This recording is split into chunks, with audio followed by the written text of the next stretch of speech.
Gising! Gising! Gising! Gising! Maingay na yan, ha? Palalayain na kayo ng gobyernong ito! Dong-ding ting-hangking! Reclusion perpetua ka daw dapat! Hindi bossing. Singhaba lang daw ng jaywalking ang palusa. Bukas! Bukas! Kaluskos!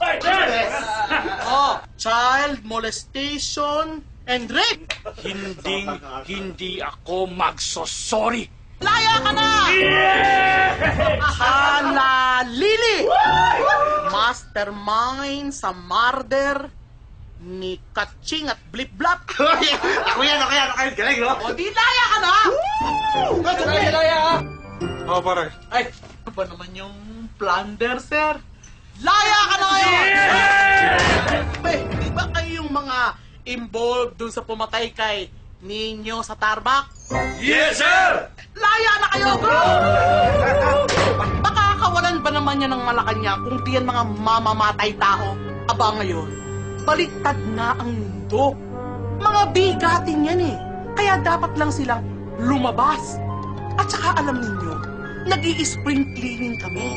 Kaya kailangan mabawas-bawasan ng mga tao sa loob. Aba, baka naman sabihin ng mga tao ang daing kriminal sa Pilipinas.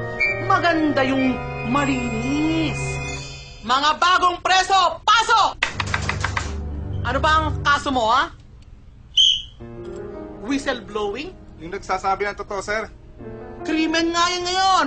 Only in the Philippines, ang mga kulungan namin puno ng mga mababait na tao. Kung gusto niyo ng mga kriminal, mga gago, at saka mga mamamatay tao, huwag niyo silang hanapin sa kulungan. Nandun na yan sa labas. Nakalaya na. Nandun. Yung mga napapanood niyo sa TV, yung mga tumatalak sa Kongreso, o kaya yung mga nanunood ng boxing sa Las Vegas.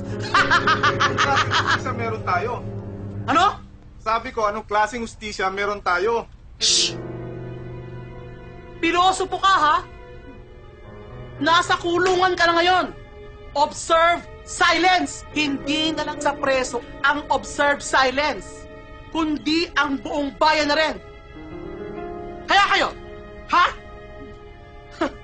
Magsasabi pa kayo ng totoo? Gusto nyo bang maaresto? Shh! Silence.